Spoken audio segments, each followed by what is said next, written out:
all of the torque problems I've done so far in the physics playlist. We only just figured out the magnitude of torque, but, well, frankly, because that's what normally matters. But torque is actually a vector, and its direction can be found. And that is because torque is defined as the cross product between the radial distance from your axis of rotation and the rotational force being applied. So these are both vectors. So let's take a look at how I taught you vectors the first time, and then I'll show you how that's really the same thing as what we're doing here with the cross product, except now with the cross product, besides just the magnitude for torque, we're also getting the direction. But then we'll also see that that direction is a little bit, it's just kind of the definition of the direction of torque. I don't know how intuitive it really is. But what did I teach you before about torque? Well, I said if I had let's say I had some arm, let's say that's the arm, and let's say it's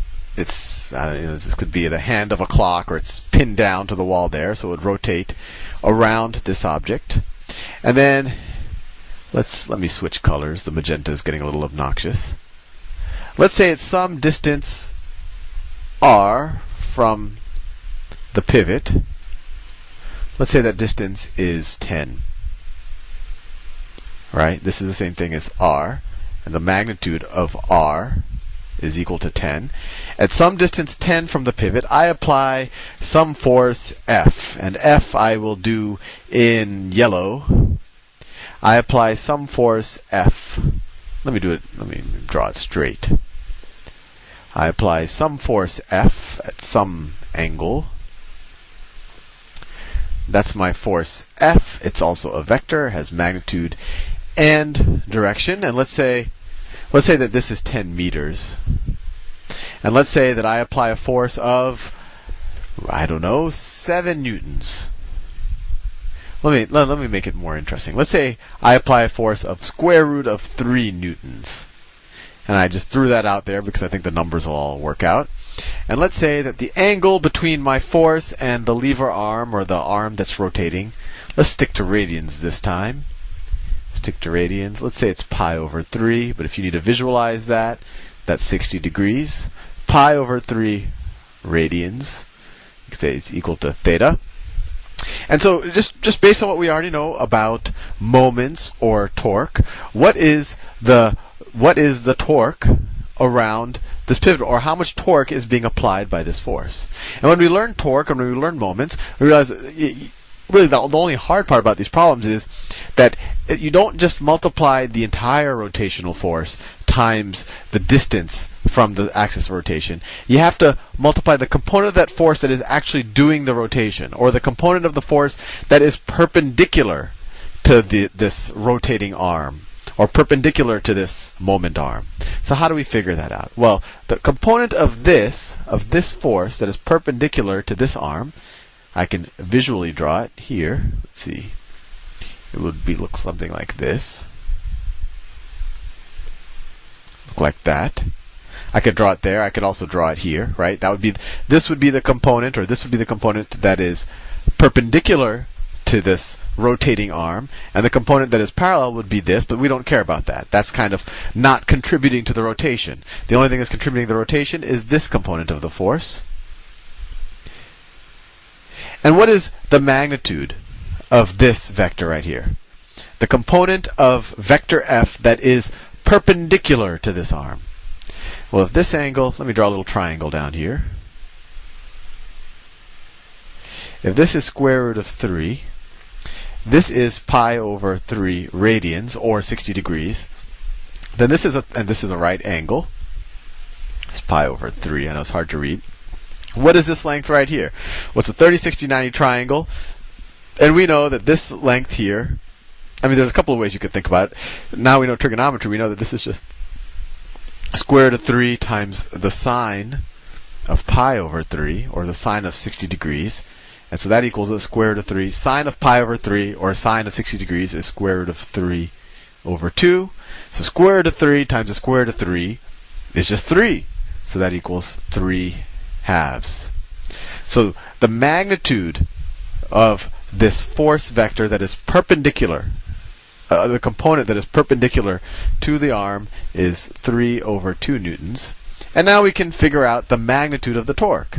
It's 3 over 2 newtons times 10 meters. So we know the magnitude of the torque, and I'm being a little bit more careful with my notation right now to remind you that torque actually is a vector, or you can almost view it as they use this term pseudo-vector because it's kind of a, well, anyway, I won't go into that. So what is the magnitude of the torque vector? Well, it's 3/2 newtons times the distance. And remember, I just drew this vector here just to show you the component. I could just shift the vector here because this is actually where the force is being applied. You could draw that same vector here because you can shift vectors around. So this is also 3/2 newtons, and maybe that makes it a little bit clearer. So it's 3/2 newtons and times the distance that you are from your pivot arm. So times 10 meters. And so that is equal to what? 15 Newton meters. So the magnitude of the torque is 15 Newton meters. But all we did now, and hopefully this looks a little bit familiar. This is what we learned when we learned moments and torque. But all we did now is we figured out the magnitude of the torque. But what if we wanted to know the direction? And that's where the cross product comes in. So what was the definition of the cross product? Cross product, R cross F, that is equal to magnitude of R times the magnitude of F times sine of the smallest angle between them times some vector that is perpendicular to both. And this is really where it's going to help, because all of these right here, these are all scalar quantities, right? So these don't specify the direction. The direction is completely specified by this unit vector. And a unit vector is just a vector of magnitude 1 that's pointing in some direction. Well, look, this cross product, this part of it, the part that just gives us magnitudes, we just calculated that using what we knew before of torques. The magnitude of our force vector times sine of theta, that gave us the component of the force vector that is perpendicular to the arm.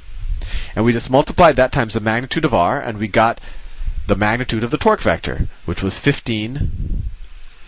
15, we could leave out the Newton meters for now. 15, and then its direction is this vector that we specified by n. We could call it a normal vector.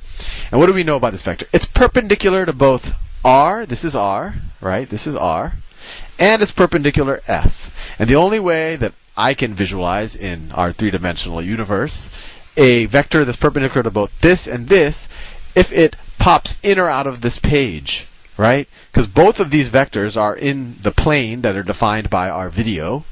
So if I have a vector that's perpendicular to your screen, whatever you're watching this on, then it's going to be perpendicular to both of these vectors. And how do we figure out if that vector pops out or pops into the page? We use the right-hand rule, right? The right-hand rule, we take R is our index finger, F is our middle finger, and then whichever direction our thumb points in tells us whether or not we are the direction of the cross product. So let's draw it. Let me see if I can do a good job right here. So if that is my index finger, that's my index finger. And you can kind of imagine like your hand sitting on top of this screen, right? So that's my index finger representing R, and this is my right hand. Remember, it only works with your right hand. If you do your left hand, it's going to be the opposite. And then my middle finger is going to go in the direction of F. And then the rest of my fingers are, and I encourage you to draw this. So if I were to draw it, let me draw my nails, just so you know what this is. So this is the nail on my index finger, that's the nail on my middle finger. And so in this situation, where's my thumb going to be? My thumb is going to be popping out. I wish I could, and that's the nail of my thumb. Hopefully that makes some sense, right? That's the palm of my thumb, that's the other side of my, and then I could keep drawing. But hopefully that makes some sense. This is my index finger, this is the middle finger. My thumb is pointing out of the page. So that tells us that the torque is actually pointing out of the page. So the direction of this unit vector n is going to be out of the page, and we could signify that by a circle with a dot. And I'm almost at my time limit, and so there you have it. Torque as applied to, or the cross product as it is applied to torque. See you in the next video.